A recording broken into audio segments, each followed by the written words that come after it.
today we'll be discussing Module 4, Catering, Theory and Practical, Module 4. So this is gonna be the summary of the most important topics that you should know in Module 4. So the first one will be the discussion of types of cereals. So types of cereals, we got the barley, we got the wheat, we have the rice, we have the maize, we have the oats. So when it comes to these 5 types of cereals, you should at least know 2 points from each type of cereal.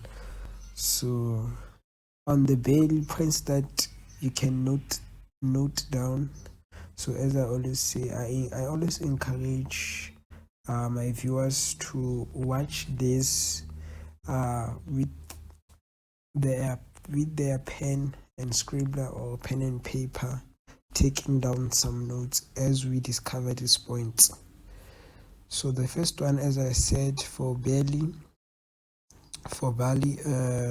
type of cereal, so it is produced for the making of beer or whiskey. So the barley is normally the one that they use to make beer or whiskey. So the pearl barley, it has a husk and a germ that have been removed, and only endosperm is left. So when it comes to the barley, the husk has been removed, so only the endosperm that is left in the barley. So that is a point for you to remember that in barley, the only thing that is left, it is endosperm. The husk has been removed. So the other one is that it can be used to make soups for the thickening of stews. So the barley, they can use it for thickening soups. So as we go to the oats, so the oats also, you can note 2 points or 3 points, but I encourage you to write them. The points that I just shared, just note them down so that you study them all, because in case of exam, your mind, imagine if you only study 2 and you come exam you only remember 1. So study them all, so at least when the examiner asks for 2, you already know that you can at least come up with 2. So on oats are rolled into flakes. Oats are rolled into flakes or into oats flour. So the oats is normally transformed into flakes or into a flour. So you know that oats are normally flakes. So that is the property, that is the type of oats. So then the other one, it says that the oats have the highest nutritional value.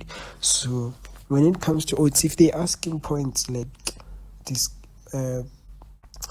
discuss the property ideals of oats, so you're gonna give this points that I'm just sharing with you. So on the bill, you know that the husk has been removed, only the endosperm that is left, and the belly is used to make whiskey and beer.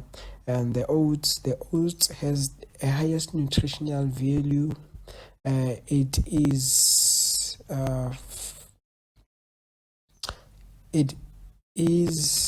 transformed into flakes or flour.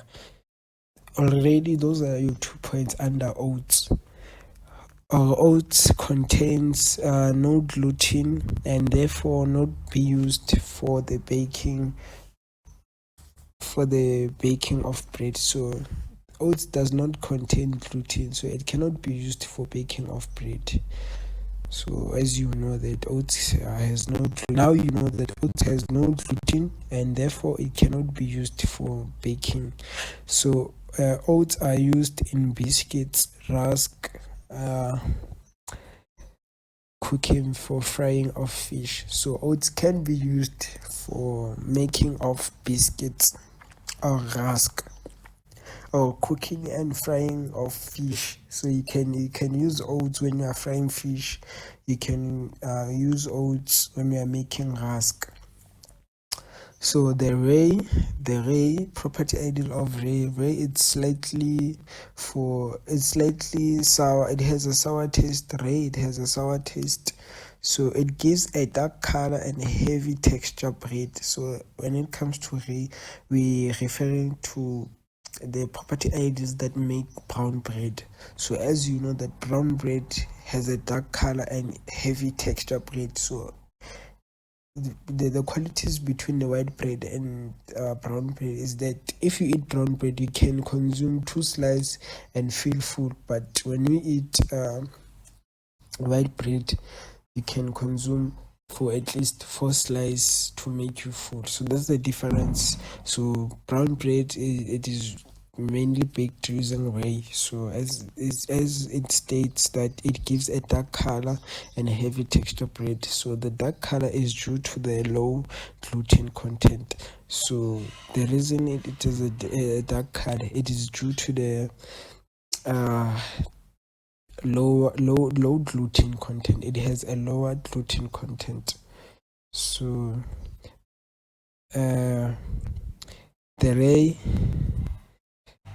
pumpernickel bread is a good example. So they give us example that saying pumpernickel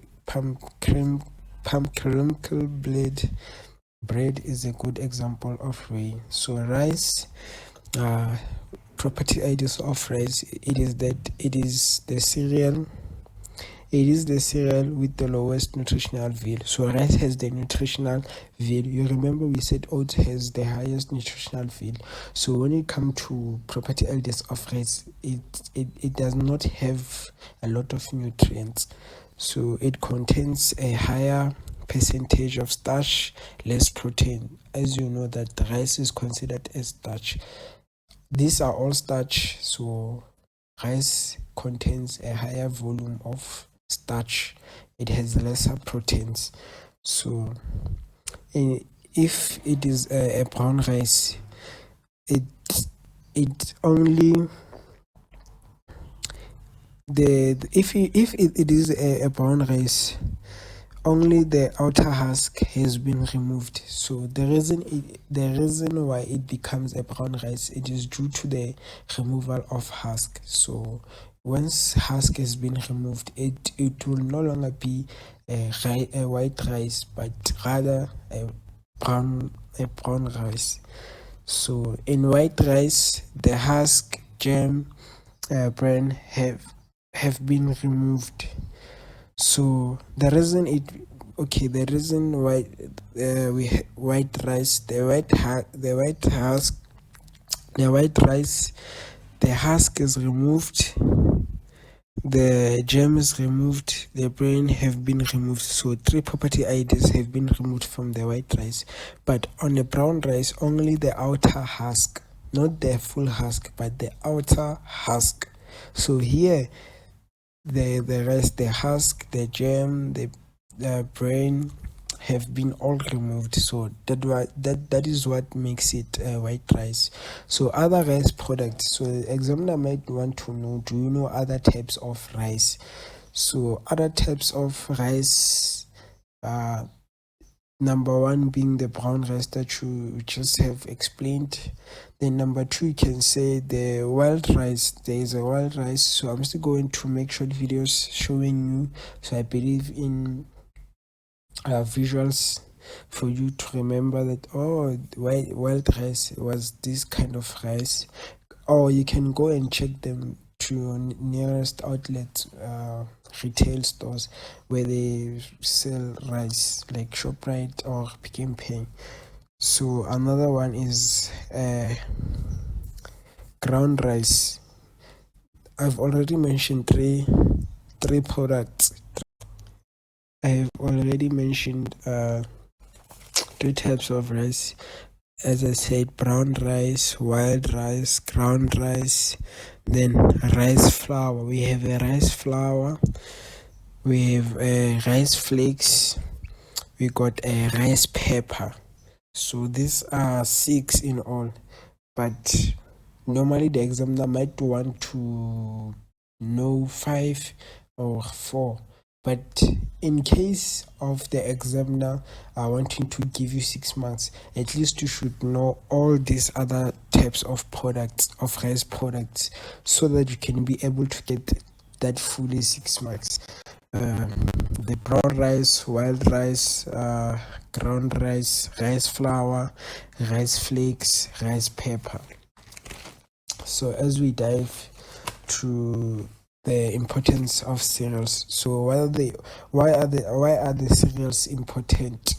So number one, it is that they are important because they are easily to prepare. So they contain, remember we discussed different types of cereals. We got cereals that are high in nutritional value, got cereals that are high in starch. So in all those types of cereals, the one thing that makes them important, it is that they are easily to prepare.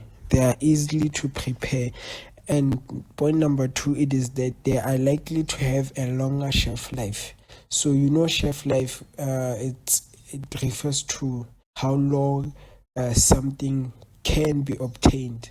So how long can you keep something? So that's the shelf life. So you can put it on storage for a certain longer period than other goods or other products. So likely to have a longer shelf life. So point number 3, it is that it is very popular on a menu. So every menu, as you would have known, that a main course should consist of starch, whether it's mashed potato, whether it's but starch, it is required.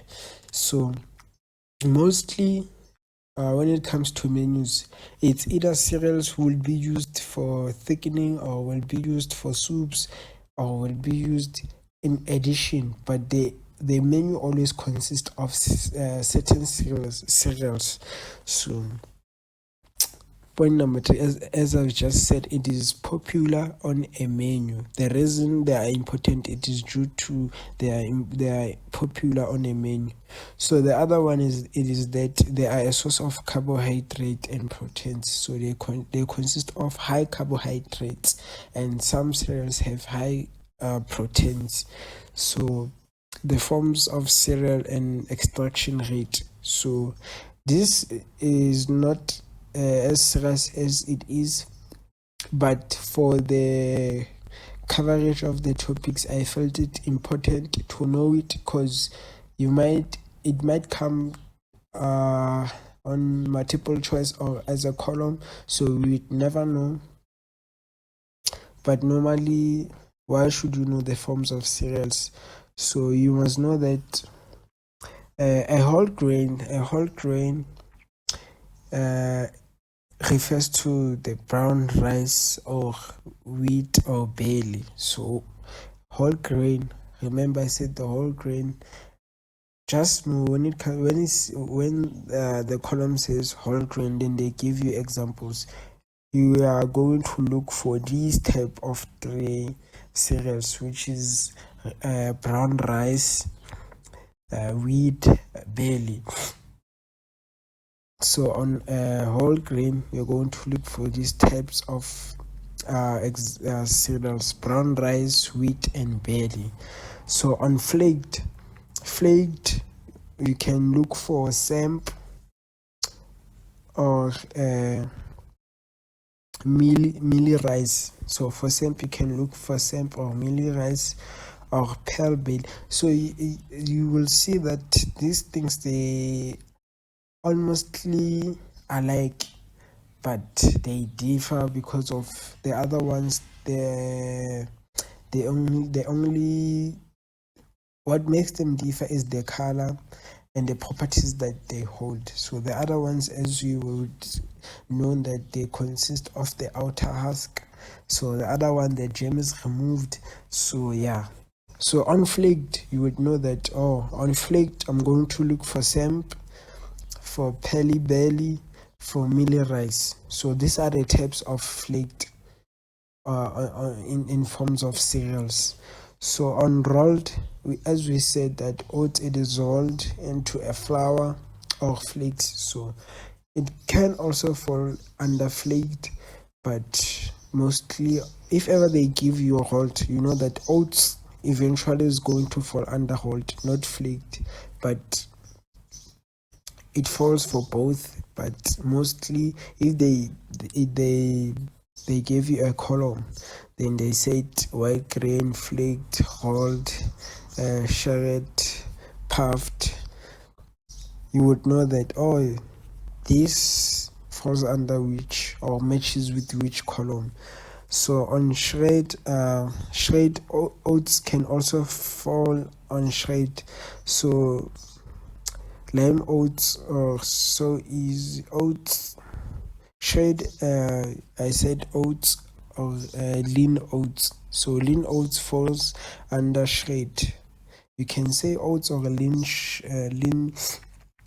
oats. So they both fall under shred. So puffed, we got rice crisps. Rice crisps, they normally fall under which form of cereal? They fall under puffed. And the puffed wheat, also the puffed wheat falls under puffed. So yeah. Then the coarsely ground maize meal and sila melin. So this one, I think it was just the point. So extraction rate. So as we diving into extraction rate, forms of cereals, extraction rate. So this was supposed to be separated, guys. I combined the two. So extraction rate is another topic. So I think I should do this. Extraction rate. It is another topic. It's not it was not the one word. So yeah, extraction rate. So when we're talking about extraction rate, we are mostly referring to the percentage of the properties that one can consist of. So nutty wheat or a whole meal consists of 100% extraction, contains all original seeds. So this one, it consists of all original seeds. So the nutty wheat and whole meal, it is 100% extraction, containing all the original seeds. So the brown flour consists of 90% extraction. So 10% is not extracted from the original seeds. So the wheat flour consists of 85% extraction, which is 15% is not extracted from the original seeds.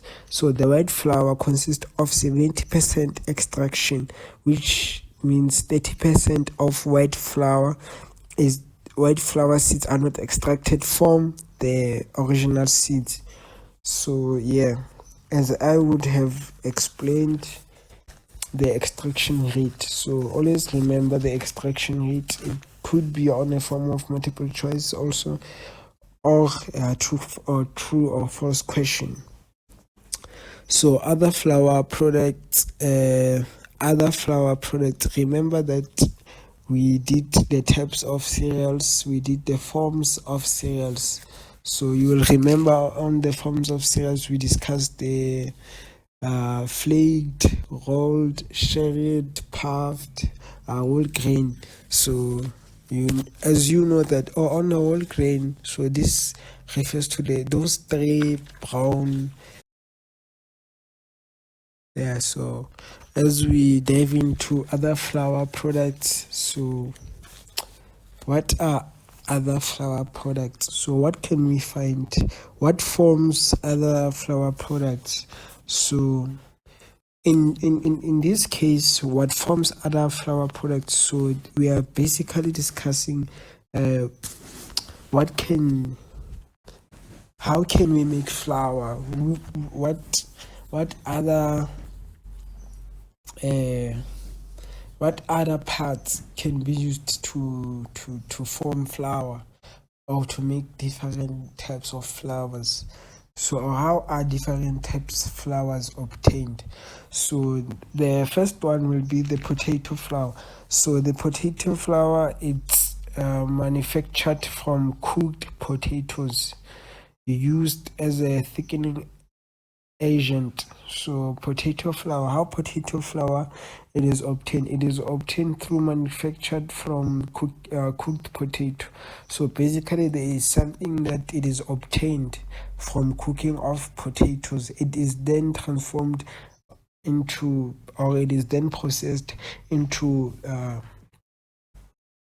potato flour, making it a thickening agent. So the other one is soya beans, so mainly used in milk puddings. Not soya, I'm so sorry, sago.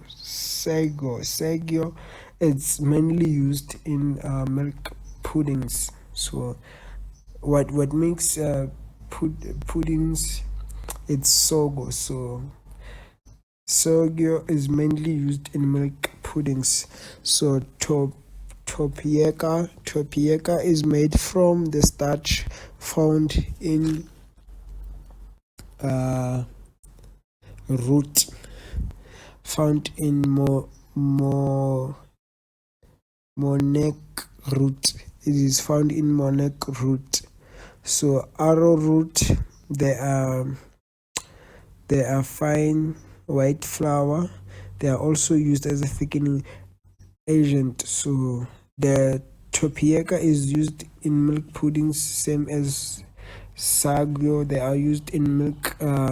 They are used in milk puddings, but potato flour, they are used as a thickening agent. Also with the arrowroot, they use as a thickening agent. So the characteristics of these types of cereals is that they need to have the ability to thicken the liquid. They have to have a natural flavor. They have to have long shelf life, economic cost, long shelf life. Just as I have said when I was explaining the types of cereals. So one thing about them is that they can last longer. They have a longer shelf life, so you can put them on a storage for a longer period. So these are the characteristics of these types of cereals.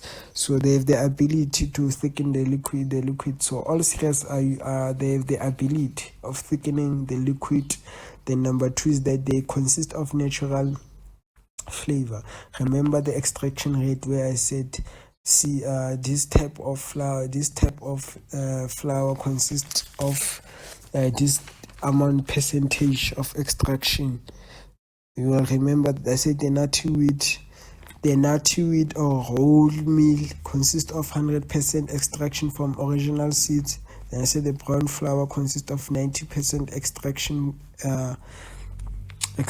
from the original seeds. Then I said the wheat flour consists of 85% extraction. Then I said the white flour, it's 70% extraction from the original seeds. So you will remember that these characteristics, they all form these type of cereals. So how to store grains? So basically the examiner can say how to store grains, not cereals. So you need to know that grains are still cereals. So how do you store them? So you store them on an airtight container, a cool, dry area with good ventilation. in bags and containers which are not stored directly on the floor. So you know that when you store starch, it must not be exposed to the original floor. Then the other thing is this, that it must be stored on a pest resistance container. So it must be stored on a pest resistant container. So on starch, we got two types of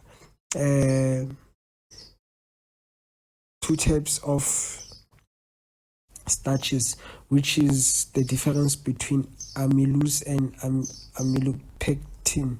So amylopectin and amylose. So amylose is a straight chain that can easily escape into the solution during heating. So I think this one you will more likely remember it if I illustrate it or if I explain it on a visual content based, because even on the textbook they showed a diagram whereby they will show you two types of chain. So amylose is that single chain.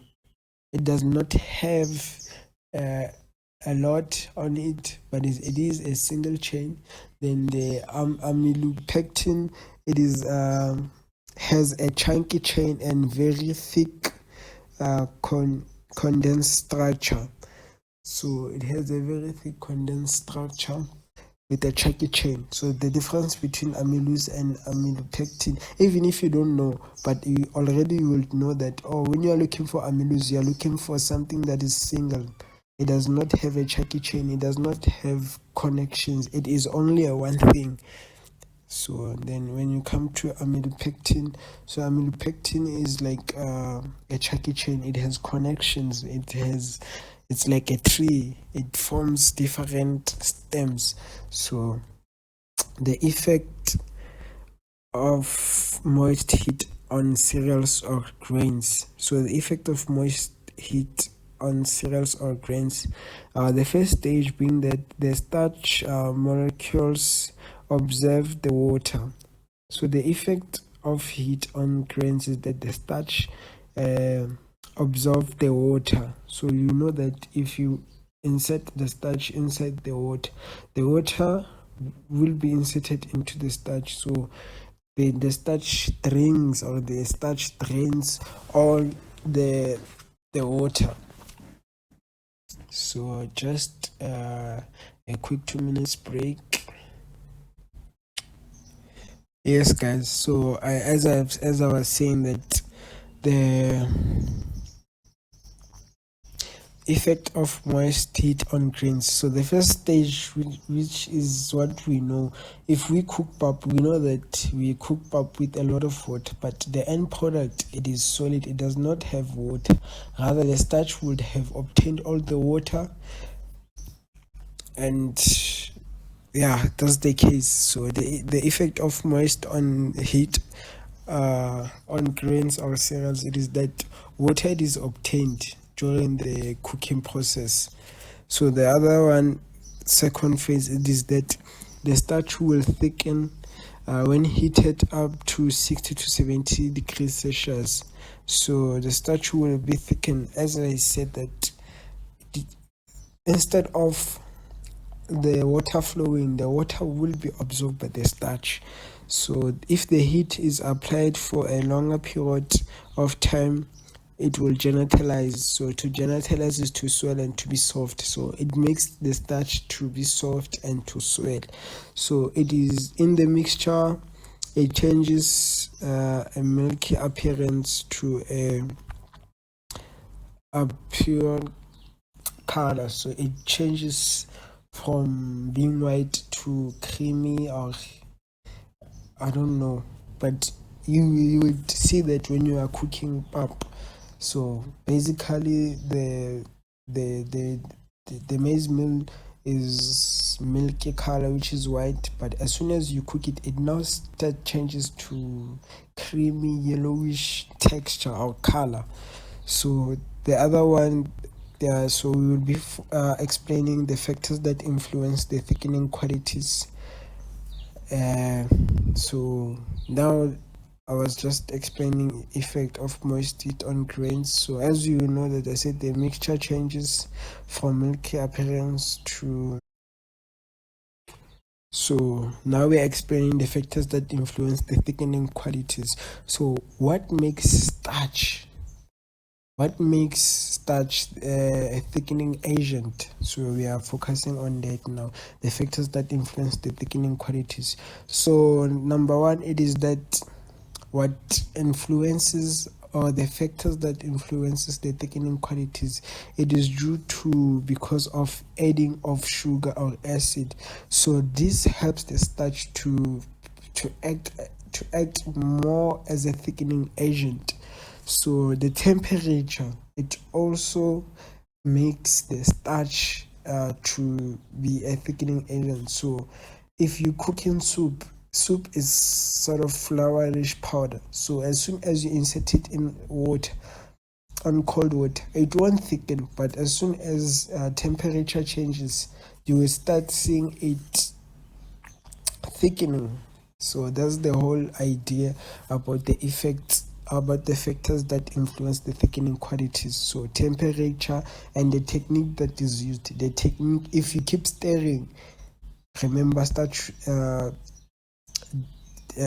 These cereals will thicken if you keep thickening. If you keep stirring, the starch will. Example is pap. So we stir to make it harder. But if we insert a lot of sugar and stir, it will change from being hard to a liquid formish. So I think we have seen that due to exposure of sugar makes it will smelt. It will smelt, making pap easier to stir. So yeah, then the effect of dry heat on cereals or grain. So now we are discussing the effect of dry heat on grains. So the effect, remember the effect of dry heat on the, when we were discussing the cooking methods, we have discussed that if you cook starch on certain degrees Celsius, starch will change color, will burn, will. So now here basically, if they're asking the effect of dry heat on cereals, so you are going to tell the marker that number one, the effect of dry heat on grains of cereals, it is that if is exposed to dry heat, dextrination is formed. So what is dextrination? Dextrination is starch changing color, starch burning from its original color. So thickening ability of starch. So as we said that what makes starch to thicken is temperature. The browning process starts slowly. As I've said, it changes color. So the longer you keep it on the heat, it will change color. It will change from its original to dark color or brown. So the dextrination has a sweet and caramel taste. So if ever you cook starch, it has some, before it burns, or as soon as it starts cooking, start getting heated, it will have that smell, that sweet and caramel smell. So main reasons for cooking starch. So what are the main reasons why we cook starch? So here basically they want to know, why do we cook starch?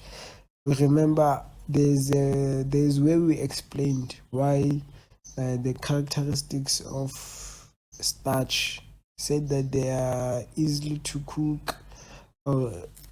It was what, was it not it was the importance of cereals. So you will remember that on the importance of cereals, we said that starch it is easily to prepare, is likely to have a longer shelf life, it's very popular on the menu, is a source of carbohydrate and proteins. So now the examiner is testing you.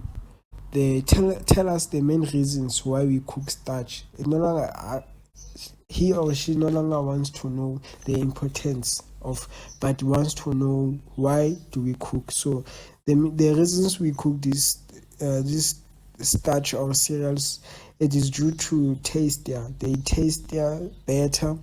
They are more digestible. So they are easy to eat.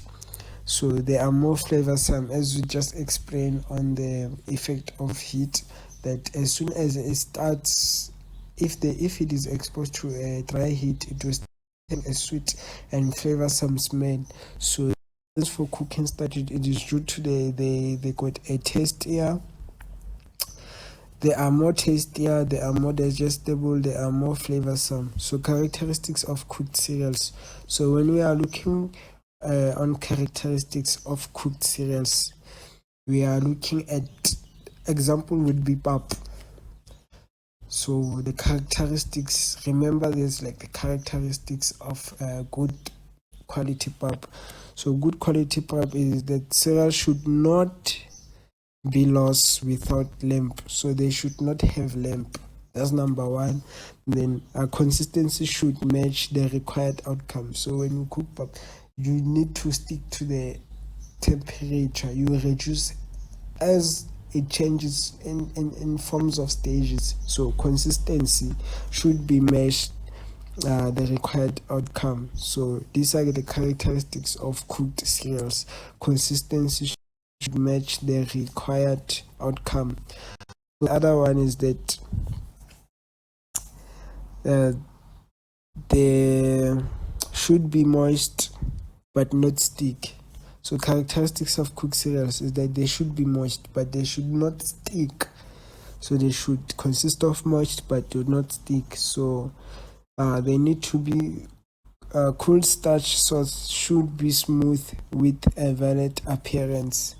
A velvet appearance. So it should a cooled starch sauce should be smooth with a velvet appearance.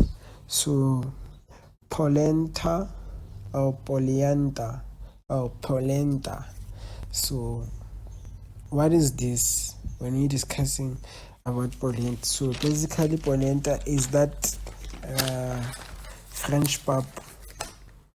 So polenta. So what should you know about polenta? You should know that this is a traditional Italian cereal made from yellow maize flour. So polenta is a traditional Italian cereal made from yellow maize flour. It is a thick porridge mixture to which cheese can be added. So polenta is a pap which cheese could be added. So when cooked, the mixture is placed or baked on a sheet until cooked down. So polenta is baked. So the chef then cuts it into the required serving portion as needed. So polenta, it is cut. It is not served like pap, like normal pap, but rather it is shaped. It is cut to the required portion size. So usually pieces are grilled to heat and crispy. So it is a crispy pap. Normally the pieces, after cutting the pieces are then grilled to be crispy. So how do we cook polenta? So the reason I show this, the reason that I mentioned this, how do you cook? So you might find that the examiner might put polenta on this exam, asking you how do we cook polenta for 6 marks, or they just say rearrange the method of cooking polenta. So imagine if you don't know how polenta it is cooked. What is polenta? So the first one will be you measure 1.5 of water into a saucepan or a mixture with a teaspoon of salt. So as I just said, number one, you measure 1.5 liter of water into a saucepan, then you add a teaspoon of salt. Number two, you bring to boil, then you add a fine polenta. So you bring to boil the water, then you boil water, and then you add the polenta, flour or maize meal. And then number three, you stir with a wooden spoon until thick and smooth. Basically, the method of cooking polenta is same as cooking pap.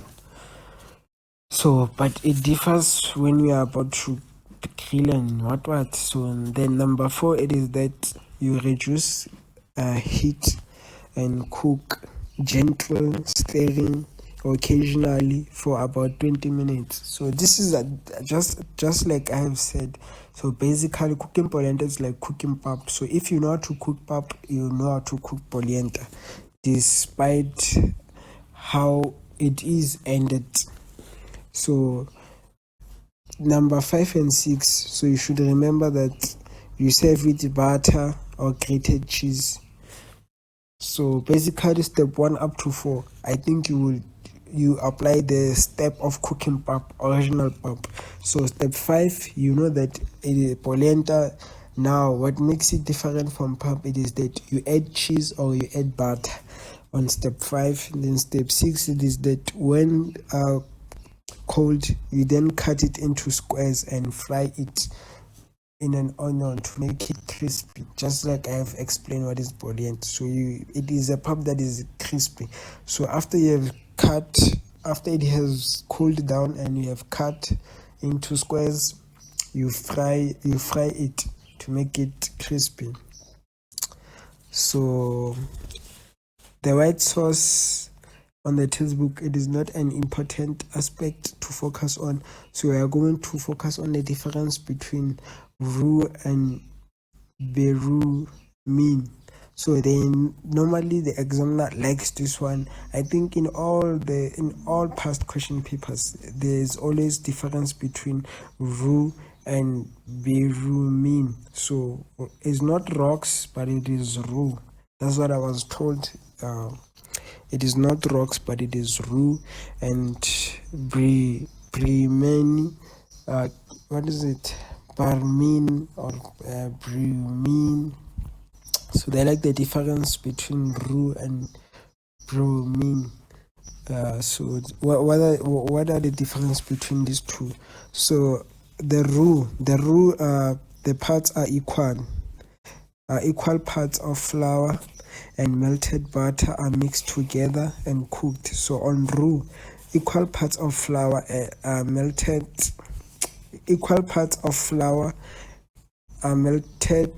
and mixed together, or mixed and cooked together. So on Beurre mean, flour and femme are called butter, and kneaded together and used as a thickening agent for soups. So here, flour and cold butter are kneaded together and are used as a thickening agent for soups. So the difference is that this one, flour and femme, they add a cold butter, then they are kneaded together and they are used as a thickening agent for soups. So they are used as a thickening agent for soups. And then the other one is that the equal parts of flour and melted butter are mixed together and cooked together. Or they are mixed together and then cooked. So qualities of a good white sauce is not an important aspect, so I'm going to skip it. So how to prevent lumps? So how do we prevent lumps? So basically they want to know, when you are cooking pap, how do you prevent your pap having the lumps? The lumps are those things that I don't know how to describe them, but the lumps basically refers to the those balls or those small ballish things on pap. So how do you prevent that? So number one is that separating starch loosens. So I don't know what starch loosens, but I'm still going to explain more on this on short videos. So stirring. So when we are stirring, the reason we stir when we are cooking pap, we are stirring to avoid lumps from forming. So the reason why we stir is because we stir to prevent the lumps from happening. Then the correct cooking time. So temperature is very important aspect in cooking in all kinds of food. So temperature makes the most dish. So the correct cooking temperature, if you apply the correct cooking temperature, it will help you to